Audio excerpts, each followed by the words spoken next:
The Martin family of Portland, Oregon, United States, disappeared on December 7, 1958, in the Columbia River Gorge during a day trip to gather greenery for Christmas decorations. The missing family included Kenneth Martin, aged 54, his wife Barbara, 48, and the couple's three daughters, Barbara, also called Barbie, Virginia and Susan, aged 14, 13, and 11, respectively. The eldest child, Donald, was in the United States Navy and stationed in New York State at the time of the disappearance. Several months after the family vanished, the bodies of Susan and Virginia were discovered downstream on the shores of the Columbia River, roughly 30 miles apart from each other. Police initially speculated that the family's car may have crashed into the river, though the circumstances surrounding the event could not be fully explained. Complicating the case was the discovery of a stolen handgun and the arrest of two ex-convicts in the area the day after the family's disappearance. Investigators were unable to determine if the incidents were in any way connected. The whereabouts of Kenneth, Barbara, and Barbie remain undetermined. In August 2025, diver Archer Mayo discovered human remains and various artifacts, including a camera cover with Ken Martin's name on it, inside a vehicle found submerged in Cascade locks. The family's disappearance has been described as one of the most baffling mysteries in Oregon history, and it sparked the greatest manhunt the state had undertaken at the time. On the evening of December 6, 1958, Kenneth and Barbara Martin of Portland, Oregon, attended a Christmas party before returning to their home at 1715 Northeast 56th Avenue in the Roseway neighborhood of Northeast Portland. The couple had made plans for a day trip into the country for the following day. In the late morning of Sunday, December 7th, Kenneth and Barbara left their home with their daughters, Barbie, Susan, and Virginia, in their 1954 cream and red-colored Ford Country Squire station wagon. Barbie, the eldest daughter, was a freshman at Grant High School. The family's eldest child, a son named Donald, age 28, was a United States Navy veteran and graduate student at Columbia University in New York City at the time. The Martins headed east for a drive into the Columbia River Gorge, where they intended to gather greenery to make Christmas wreaths and decorations. The knowledge of where the family traveled specifically throughout the day is sparse. Dean Baxter, a gas station proprietor, reported that he encountered the Martins when they purchased 5 gallons of gasoline from his store in Cascade Locks around 4 p.m., approximately 40 miles from their home in Portland. According to Baxter, he recalled their car continuing east after they had purchased gasoline. The family was seen again shortly after at the Paradise Snack Bar in Hood River, approximately 20 miles east of Cascade Locks, where a waitress named Clara York stated she served the family. Other reports from passing motorists indicated that the family was seen in an unspecified location on the north bank of the Columbia River, in Washington State, at dusk. According to eyewitnesses who saw the family that day, Kenneth was reportedly wearing a tan zip-up jacket and dark slacks. Barbara wore a navy blue coat, a plaid jacket, and a black print dress. Barbie was reportedly dressed in jeans with rolled cuffs and a beige coat. On December 9th, Kenneth failed to report to his job at Eccles Electric Home Service Company, while Barbie was noted absent from her morning classes at Grant High School. Both Susan and Virginia were reported absent by their teachers at Rose City School. The family was officially reported missing that evening by Kenneth's boss, Taylor Eccles. Police investigated their residence at approximately 11 p.m., searching for any signs of foul play. The house had been left undisturbed. A load of laundry was in the washing machine, and dishes from the previous day were left on a drying rack in the kitchen.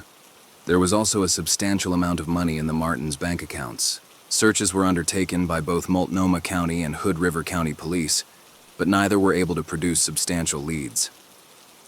A stolen white 1951 Chevrolet registered in Venice, Los Angeles, California, was found in Cascade Locks the day of the Martins' disappearance, but was quickly dismissed by police as it did not match their vehicle. Also found near the site of the abandoned Chevrolet was a .38 Colt Commander handgun, which had been disposed of in the bushes and was covered in dried blood. The handgun was turned over to law enforcement, but never processed for evidence. The gun's serial number was traced to a Meyer and Frank department store. It was discovered that the gun had been among several sporting goods that the Martins' son Donald had been accused of stealing while working at a Meyer and Frank 2 years prior. On December 8th, Roy Light and another unnamed man, both ex-convicts, were arrested for car theft in Hood River County in connection with the abandoned Chevrolet, which raised suspicion in relation to the Martins' disappearance. A waiter at the Hood River restaurant where the Martins were last seen told law enforcement he saw Light, who was an acquaintance, and the other ex-convict in the restaurant at the same time. He also stated that the two men left at the same time the Martins did. Other tips were submitted to law enforcement in the weeks and months following the family's disappearance, including over 200 letters and hundreds of phone calls. Among them was a report from an orchard owner east of Portland who claimed to have witnessed a man and woman on December 7th, gathering greenery in a canyon where a Native American burial ground was located. He added that the following week he noticed a flock of buzzards flying in this direction. The canyon was searched, but nothing was found. On December 28th, a woman's glove was discovered near the site of the abandoned Chevrolet, which family stated was similar to a glove Barbara would wear. It could not positively be identified as belonging to her. On December 31st, a man called police reporting he had seen a vehicle matching the Martins' Ford speeding on the Baldock Freeway. Police were alerted along the freeway, but the car could not be located. A letter was received from a witness who claimed to have seen a family resembling the Martins in Burlington, Iowa, on Christmas Eve. One of the last reported sightings of the Ford came on January 7, 1959, from a truck driver who stated he had seen a car matching the Martins' description parked in Billings, Montana, with Oregon license plates. By February 1959, investigators had undertaken searches of various locations, including the greater Portland metropolitan region, as well as searches on Mount Hood. During this time, a volunteer searcher found tire tracks leading off a cliff near the Dalles, which reportedly matched the tires on the Martins' Ford. Paint chips recovered at this location were sent to the Federal Bureau of Investigation for analysis, and it was determined that the paint was the same paint used on the make and model of the Ford. Based on the possibility that the Martins' vehicle might have plunged into the river, the United States Army Corps of Engineers lowered the level of the river by 5 feet in the lake behind Bonneville Dam, which was searched with sonar technology, but yielded no results. On May 1, 1959, 3 months after the tire tracks were reported, a river drilling rig near the Dalles reportedly hooked something of substantial weight to its anchor. It became dislodged before it could be pulled to the surface. In the early morning hours of May 2nd, a fisherman and his wife reported seeing what appeared to be 2 bodies floating downstream near Cascade locks. They later encountered the bodies near Bonneville Dam. On the afternoon of May 3rd, the body of Susan was discovered on the north bank of the Columbia River, near Camas, Washington, roughly 70 miles west of the Dalles. Her identity was positively confirmed via dental records. The next morning, the body of Virginia was discovered near Bonneville Dam, roughly 46 miles west of the Dalles, also confirmed via dental records. Susan's body was taken to the Clark County Medical Examiner's office before being transferred to Multnomah County in Portland for autopsies. One of the technicians who had taken fingerprints prior to the autopsies indicated to the medical examiner what they believed to be bullet holes in the heads of each of the girls' bodies.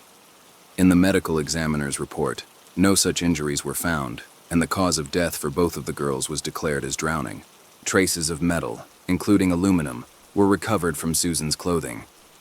The spot on the riverbank where the drill rig encountered a submerged object, and where the car is suspected to have gone into the river, was directly opposite an aluminum smelting plant. Rupert Gilmouth, the sheriff of Hood River County at the time, suspected that the drilling rig had overturned the Martins' car at the bottom of the river and dislodged one of the doors, allowing the bodies of Susan and Virginia to escape and surface downstream. Further searches of the water were undertaken by both sonar and helicopter, but were unfruitful. The search for Kenneth, Barbara, and Barbie was suspended after a search diver nearly drowned. Police theorized that the Martins may have died as a result of Kenneth's crashing their vehicle into the Columbia River. Another theory held that the family had been abducted and forced off a cliffside into the river. In December 1966, Donald, the only surviving member of the family, inherited the family's modest estate, which had been in mandated probate for 7 years. He later moved to Kapolei, Hawaii, and became a teacher at James Campbell High School, Ewa Beach. Donald died in October 2004 at the age of 73, leaving 3 children behind. He is buried, together with his wife, at the National Memorial Cemetery of the Pacific. Multnomah County Police consistently suspected foul play in the Martins' disappearance, based on the evidence of the tire tracks that indicated their vehicle was deliberately pushed from the cliff. Also troubling were the reported sightings of the family at dusk on the north bank of the river in Washington, while the tire tracks placed them on the south side of the river in Oregon. This would suggest that their car would have fallen over the cliff after nightfall. The arrest of the two ex-convicts the day after the family's disappearance for car theft was also noted, though police were unable to determine whether the incidents were related. Walter Graven, a Portland detective who died in 1988, ardently felt the family had met with foul play and that their murders would be solved once their car was discovered. The cremated remains of Susan and Virginia remained at the Riverview Abbey Mausoleum in Portland, unclaimed for over a decade after their deaths. On December 30th, 1969, the urns containing their remains were retrieved by an unknown individual. The girls' paternal grandmother, Margaret Martin, had died the day before, December 29th, and the girls' cremated remains were claimed while funeral arrangements were being made for her. For most of the latter part of the 20th century, no search efforts to recover the remaining 3 missing family members were made. In July 1999, Oregonian journalist Margie Boulay, who had become interested in the case, organized a dive search of the Columbia River near Cascade Locks, searching for the Martins' car. This search utilized new sonar, global positioning system, GPS, and LiDAR underwater acoustic technology, but ultimately proved unsuccessful. In late 2024, 66 years after the Martins disappeared, what is believed to be the Martin family car was discovered in the Columbia River near Cascade Locks by diver Archer Mayo, who had been independently investigating the disappearance. The vehicle was located approximately 50 feet below the water's surface, buried beneath rock, silt, and other debris, and was unearthed using a vacuum dredge. A diver who helped find the Martins' car announced on August 22, 2025, that he had found the remains of several people that had been pulled from the car. A camera case with Ken Martin's name and address was also recovered, providing important confirmation of the car identity. Saw the car and touched the car, and I realized, almost like the family had brought me in for this, right? It's tough, it's because it's real. I know it's real, and it's been real, but it hasn't been this real. And I found what I believe is Barbara's shoe. What's left of it. You can really see that canvas barely, any kind of organic material barely lasts for that long. We're happy for them and praying God bless the family. We were kind of really cheering Archer on and his search and the passion that he's built around this case. I feel good that this is a win, but it's a win in comparison to the sadness of what happened.